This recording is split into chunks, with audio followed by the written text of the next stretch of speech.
Given that Jesus was sinless, why did he need to be baptized? If you're asking yourself that question, you're in good company. John the Baptist wondered the same thing. In our gospel today from Matthew, we hear the answer in the dialogue between these two cousins.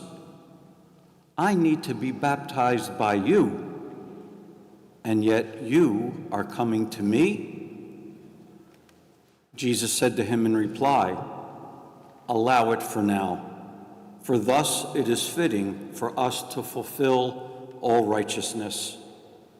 Jesus allows himself to be baptized to fulfill what was right in the eyes of God his Father, that what was said of him, that Jesus is like us in all things but sin, would be fulfilled. With Jesus submitting to baptism by John in the Jordan, in the fullness of his humanity, he once again, in the flesh, identifies with me and you. The power and impact of this reality is both stunning and defies words. Try to take it in. Jesus so wants to identify with us, and we with him. I cannot think of a better Christmas gift from Jesus on this, the last day of the Christmas season. But this is not the only gift we get on this beautiful feast day. On the day of his baptism in the Jordan by John, God the Father affirms Jesus' divinity and confirms that he is the Son of God. In one multi-dimensional act, the humanity and the divinity of Jesus the Christ are affirmed. This affirmation was important to be heard by both Jesus and John, not to mention those unidentified men and women in the crowd. John, on the one hand, knew who he was, and he also knew who he was not. He was preparing the way for the light, but he himself was not the light. The voice from the heavens affirms this for John. The voice also declares who Jesus is. This is my beloved Son, in whom I am well pleased. Theologians assert this as a pivotal moment for Jesus for at least two reasons. First, as a moment of awareness for him of the knowledge Jesus already had, that he is the Son of God. And second, because from the waters of baptism, Jesus will go forth, armed with the voice that came from the heavens, to begin what we call his public ministry. 3 years of preaching, teaching, and healing. And we all know what these 3 years of ministry will entail. These will be 3 demanding, difficult years that will see Jesus performing miracles, preaching the word, and healing the sick, all the while raising the suspicion and ire of the scribes, the Pharisees, and the establishment of Israel. These 3 years that Jesus will embark upon following his baptism will not be easy by any stretch of the imagination. So that voice from the heavens on the day of his baptism is one that no doubt will ring in his ears and bring Jesus comfort and courage, especially as his public ministry brings him to the cross and the road to Calvary. In the days to follow, we will hear stories recorded in the Gospels of Jesus' public ministry. We will read of his calling the 12 apostles. We will read of his miracles and his preaching and his healings. And on February 18th, when we begin the journey of Lent, we will read for 40 days all of the events leading up to his passion and death. But perhaps one of the simplest but most comprehensive expressions of Jesus' public ministry comes from the prophecy of Isaiah that we hear in our first reading. Here is my servant, whom I uphold, my chosen one, with whom I am well pleased. A bruised reed he shall not break, and a smoldering wick he will not quench. I was born in South Philly, so I had to look up the definition of a reed. A reed is defined as a tall, slender stalk grass that is the symbol of fragility. And a smoldering wick is one in which the firelight it held is extinguished, and all that remains of the light is its ascending shadow. This Jesus, the Son of God, will not break the bruised, fragile reed or quench the lingering smoke that once was a flame. Who is the bruised reed among us? Who is the smoldering wick? Is it the Ukrainian child who is suddenly a war orphan? Is it the LGBTQ person who is looking for a Catholic community to accept them? Is it the African American or Asian American who feels the bite of racism still in this country?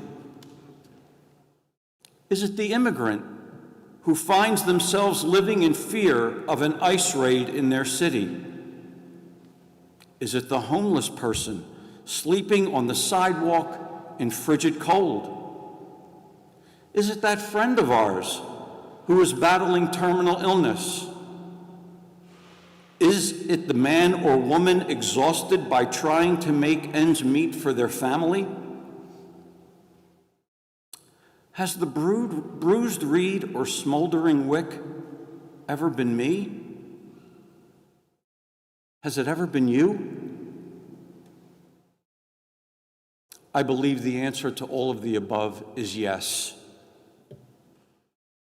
As you are aware, we lost another brother last Sunday night. Father Joe McLaughlin passed peacefully, surrounded by loved ones. Joe's primary ministries were to the students of Archmere Academy and to the IHM sisters at Villa Maria House of Studies. Joe, who was as slender as a reed himself, was in reality a tower of strength. It was so moving to see, once word got out that Joe was making his way home to God, students from Archmere come to the hospital to say goodbye. Some of these kids were big athletes who stood by Joe's bedside and wept as they thanked him for always being there for them. I can only imagine what was behind their expressions of gratitude. But one thing became very apparent. Joe was their rock when they themselves were the bruised reed or the smoldering wick. Jesus, like us in all things but sin, identifies with all of us as he enters the waters of the Jordan River. To that point, this beloved Son of God, who hears a voice from the heavens, will himself one day be the bruised reed. Today, we celebrate the feast of the Lord's baptism and sing on Jordan's bank. Yet we know it will not be long before we are singing, "Behold, behold, the wood of the cross." As the baptism of the Lord is Jesus' entree to his ministry, to the bruised reeds in his midst, and if his baptism was a moment of identification with us, I have to conclude that there is a corollary to our own baptism.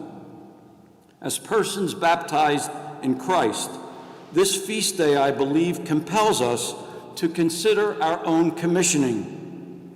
After all, what is the point of our being baptized if it is simply an isolated moment in time, a one and done? Aren't we baptized into something? Aren't we baptized into the life of Christ? Yes, we are. And we are also baptized into his death. It was not just the work of Christ to minister to the bruised reeds and the smoldering wicks. He handed that work on to his disciples, who handed it on to the next generation of Christian disciples. And that handing on from one generation to the next continues to this day, as it is handed on to each of us. And the occasion of the baptism of the Lord is a reminder that we have a responsibility to do a good job of it, because we have to hand this work on to the next generation.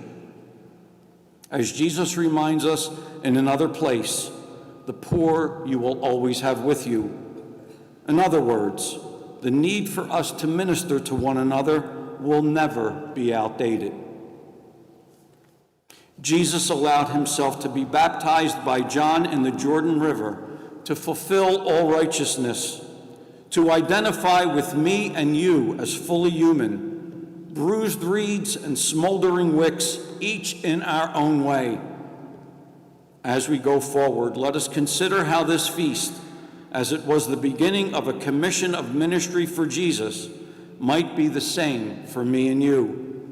May we go out the doors of this church, baptized and ready to minister to others with the same tenderness and compassion as we would want to be treated when the description of the bruised reed or smoldering wick defines me or you.